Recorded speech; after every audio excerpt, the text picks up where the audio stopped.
Suit store पहुंचा और वहाँ के मैनेजर से मिला। पहले तो वो इस पेंगुइन जैसे सूट को देखकर डर गया। वो यहाँ से भागने ही वाला था कि तभी मैनेजर और मालिक ने कहा कि भाई देख ले, अपनी किस्मत को लात मार रहा तू। जिसके बाद आखिरकार टाकुरो ने उसे इस्तेमाल करके देखने का फैसला किया। उसने सूट पहना तो मानो जादू ही हो गया, क्योंकि टाकुरो अब एक बेहद हैंडसम आदमी बन गया था। अपने चेहरे पर जॉ लाइन देखकर तो उसके होश ही उड़ गए। इसके बाद उसने और भी तरह तरह के सूट पहनकर देखे और अंत में वही सूट खरीदा जिसमें वो सबसे हैंडसम लग रहा था। तब मैनेजर ने उसे सूट में लगे हुए एक स्पेशल बटन के बारे में बताया, जिससे उसकी आवाज भी बदल सकती है। फिर टाकुरो ने एकदम मेरी तरह भारी और नशीली आवाज सुनी ताकि लड़कियां उसकी दीवानी हो जाएं। मुझे तो कोई नहीं मिल रही। और अंत में उसने अपना एक नया नाम भी रखा, हिकारियामा, क्योंकि उसके शरीर के साथ उसका नाम भी सुंदर होना चाहिए। जाने से पहले मैनेजर ने उसे कहा कि इस सूट का राज सबसे छुपा कर रखना होगा, और साथ ही उसने ये भी कहा कि सूट पहनकर गर्म पानी से दूर रहना, वरना सूट 2 मिनट में बाहर आ जाएगा। अब सुंदर होते ही टाकुरो को लोगों ने पसंद करना शुरू कर दिया था। जो लड़कियां पहले उसे देखकर मुंह चढ़ा लेती थी, वही उसे देखकर मुस्कुरा रही थी। कई जवान लड़कियां तो उसकी दीवानी ही हो गई। तभी टाकुरो एक मॉडलिंग मैनेजर से टकरा गया। अब वो मैनेजर चाहता था कि टाकुरो उसकी कंपनी के लिए मॉडलिंग करे। खैर अगले दिन टाकुरो बदसूरत बनकर बैठा था कि तभी मोटोए नाम की एक लड़की रेस्टोरेंट में आई। वो हिरोको की जगह वेट्रेस की नौकरी के लिए आई थी, लेकिन सब कहने लगे कि ये भैंस यहाँ पे काम करेगी तो कस्टमर भाग जाएंगे। मगर टाकुरो ने कहा कि वेट्रेस बनने के लिए खूबसूरत होने की कोई जरूरत नहीं है। ये देखकर मोटोए भी हैरान थी, क्योंकि आज तक उससे किसी ने इतने अच्छे से बात नहीं की थी। फिर अगले कुछ दिनों में मोटोए ने अपनी मेहनत से सबका दिल जीत लिया, पर टाकुरो की तरह उसे भी कोई सुंदर नहीं समझता था। जब वो टाकुरो के साथ होती तो वो मजाक मजाक में उसके साथ प्यार भरी बातें करती। टाकुरो को भी वो अच्छी लगती थी, मगर एक दोस्त की तरह, प्यार व्यार नहीं था उससे। खैर एक हफ्ते बाद वो मॉडलिंग एजेंसी के मैनेजर से मिला। हालांकि आज उसका पहला फोटोशूट था और उसे पोज करना भी नहीं आता था, पर उसकी खूबसूरती के कारण सभी उसकी तारीफों के पुल बांध रहे थे।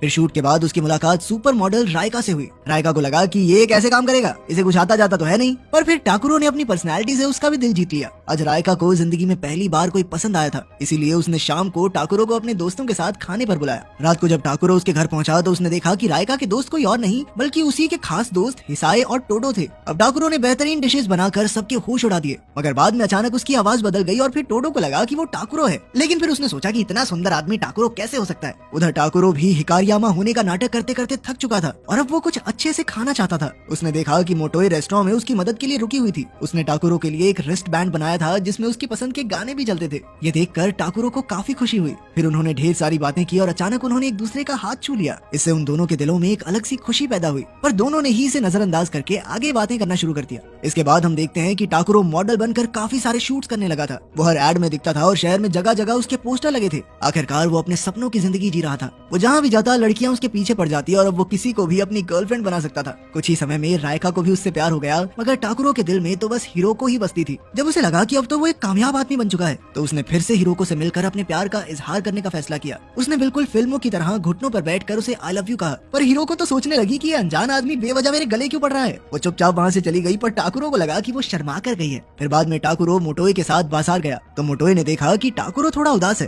तब मोटोए ने कहा कि चलो एक गेम खेलते हैं, हमें पार्क में मौजूद खुश लोगों की तस्वीरें लेनी है। पहले तो टाकुरो को लगा कि क्या बकवास गेम है, लेकिन फिर जब वो तस्वीरें खींचने लगा तो उसे एहसास हुआ कि जिंदगी की खुशियां इन छोटे छोटे लम्हों में ही छुपी हुई हैं। फिर मोटोए ने टाकुरो की तस्वीरें खींची और उसे दिखाया कि वो हंसता हुआ कितना अच्छा लगता है। इस घटना के बाद से टाकुरो भी मोटोए को थोड़ा पसंद तो करने लगा था। रात को भी उसे बस मोटोए के ही ख्याल आ रहे थे और वो मोटोए की तस्वीरें देखते हुए सो गया। फिर अगले दिन शूट के बाद टाकुरो रायका के साथ गाड़ी में बैठा था। अचानक रायका ने आगे बढ़कर उसे चूम लिया। हालांकि उसे रायका से प्यार व्यार नहीं था, मगर फिर भी भाई 23 का हो गया था, आज तक एक लड़की नहीं मिली थी, तो वो पहली बार किसी लड़की के साथ गुलू गुलू करने का मौका खोना नहीं चाहता था। फिर वो दोनों एक साथ समय बिताने के लिए रायका के घर चले गए, लेकिन पूरा समय टाकुरो के दिमाग में बस मोटोए के ही ख्याल थे। अचानक उसने रायका को रोकते हुए कहा कि मुझे पहले नहाने जाना है, लेकिन टाकुरो ये भूल गया कि वो हैंडसम सूट पहनकर गर्म पानी में नहीं भीग सकता। इसी गलती की वजह से उसका सूट शरीर से उतर गया और वो फिर से मोटा और बदसूरत हो गया। अब वो जैसे तैसे रायका से छुप कर वहाँ से भाग निकला। फिर अगली सुबह वो स्टूडियो में रायका से मिला तो वो बेहद गुस्से में थी। आज तक कोई आदमी उसे बीच में छोड़कर नहीं गया था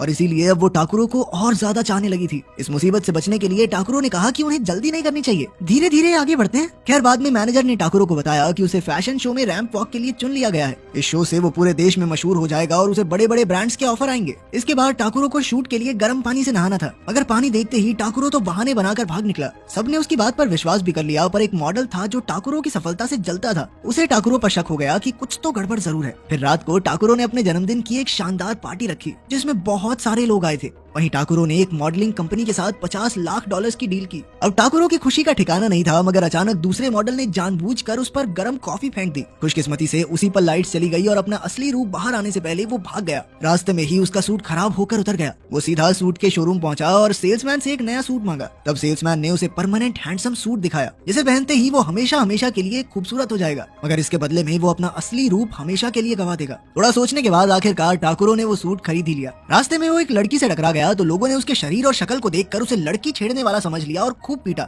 जब वो घर लौटा तो मोटोए ने कहा कि उसे पूरा विश्वास है कि टाकुरो किसी लड़की के साथ छेड़खानी नहीं कर सकता। अब टाकुरो ने उसे हैंडसम सूट के बारे में पूरा सच बताने का फैसला किया और सच सुनते ही मोटोए चुपचाप वहाँ से चली गई। कुछ देर बाद हिरोको रेस्टोरेंट में आई और उसने कहा कि वो टाकुरो से कुछ बात करना चाहती है। वो दोनों एक पार्क में गए और हिरोको ने कहा कि जब टाकुरो ने पहली बार उससे अपने प्यार का इजहार किया था तो वो बेहद खुश हुई थी, मगर टाकुरो को लगा कि हिरोको उसका मजाक उड़ा रही है, इसीलिए उसने परमानेंट हैंडसम सूट पहनकर सबको उनकी औकात दिखाने का फैसला कर लिया। अगले दिन फैशन शो था, पर वो तो सिर्फ मोटोए के बारे में सोच रहा था। उधर मोटोए सड़क पर एक बाइक से टकरा गई और उसे गहरी चोट लगी। जब टाकुरो को इसकी खबर मिली तो वो वहीं जम गया। उसकी रैंप वॉक की बारी आई, मगर वो चल ही नहीं पा रहा था। आखिरकार उसे एहसास हो गया कि उसे ये चकाचौंध वाली जिंदगी चाहिए ही नहीं। असली खुशी तो उसे तब मिली थी जब वो मोटोए के साथ बाजार में था। अब वो शो छोड़कर भाग निकला, पर उसका परमानेंट सूट उतर ही नहीं रहा था। आखिरकार वो जैसे तैसे उस सूट को बीच में से काट कर बाहर आया। अंत में वो फटाफट हॉस्पिटल पहुंचा तो पता चला कि चोट मोटोए को नहीं बल्कि बाइक वाले को लगी थी। मोटोए को सही सलामत देखकर उसकी खुशी का ठिकाना नहीं था, लेकिन फिर अचानक टाकुरो के पैरों तले जमीन खिसक गई। जब मोटोए ने अपना फैट सूट निकाला तब ये खुलासा होता है कि मोटोए असल में हिरोको ही थी। हमेशा से लोग उसे उसकी सुंदरता के लिए पसंद करते थे, इसीलिए वो मोटी बनकर देखना चाहती थी कि कोई उसे सच्चा प्यार करेगा या नहीं। आखिरकार अपने टाकुरो का घर बस ही गया। टाकुरो उससे प्यार करता था और उसे इस बात से कोई फर्क नहीं था कि वो मोटी और बदसूरत है, मतलब उसका प्यार ही सच्चा प्यार है। आखिरकार हिरोको टाकुरो की गर्लफ्रेंड